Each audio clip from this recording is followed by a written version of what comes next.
Hello मित्रों, पिछले video में हमने चर्चा की थी जीवन कैसे जिया जाए और इस जीवन को सुंदर बनाने के लिए, सुंदर तरीके से जीने के लिए हमने जीवन कौशल की बात प्रारंभ की थी।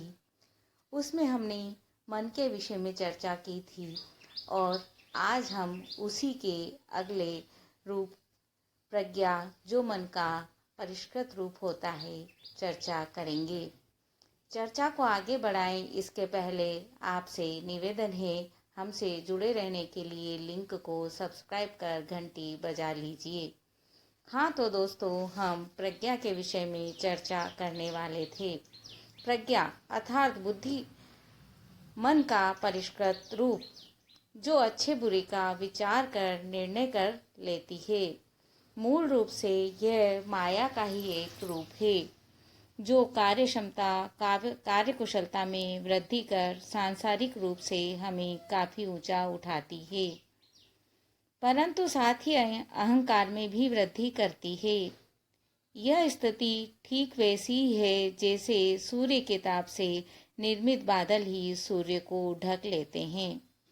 अतः इसे विवेक में परिवर्तित करने की बात भी की जाती है, क्योंकि तब यह 100% शुद्ध होती है।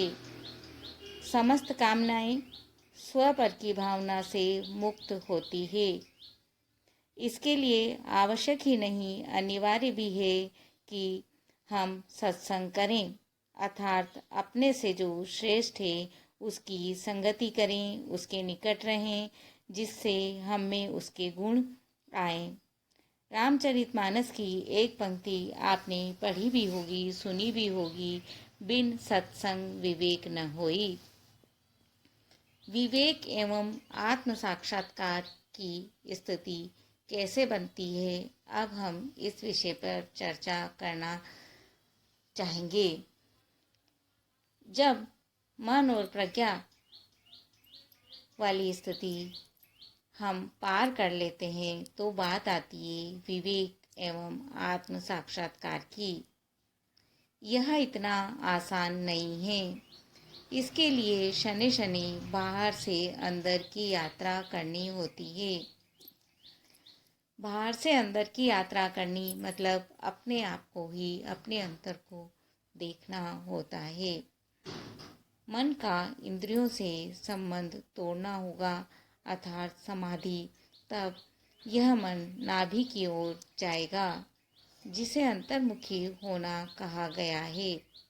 इसी के लिए भगवत गीता में पार्थ सारथी अर्थात श्री कृष्ण का अर्जुन को आह्वान है, माम अनुसर युद्ध च, अर्थात निरंतर स्मरण करके युद्ध कर।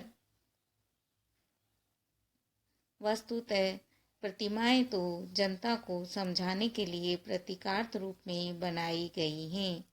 माम शब्द का अर्थ है सो अहम, मैं वो मैं हूँ जो अंतर से बोल रहा है। इसी को भारतीय संस्कृति में आत्म साक्षात्कार भी कहा गया है। यहाँ एक महत्वपूर्ण तथ्य यह भी है कि यह स्मरण यदा कदा नहीं, कभी कभी नहीं, सर्वकालेषु अर्थात निरंतर होना चाहिए। निह धन अंतर, संधि करके देखें तो शब्द यह बनता है निह धन अंतर, दो हिस्सों में जहाँ अंतर नहीं हो।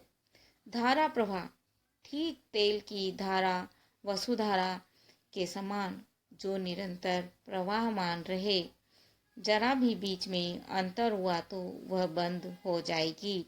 इसके लिए क्या करें, कैसे करें, यह यक्ष प्रश्न है जिसका सहज समाधान प्रस्तुत करने का हम प्रयास करेंगे, परंतु ये प्रयास हम अब अगले वीडियो में करेंगे।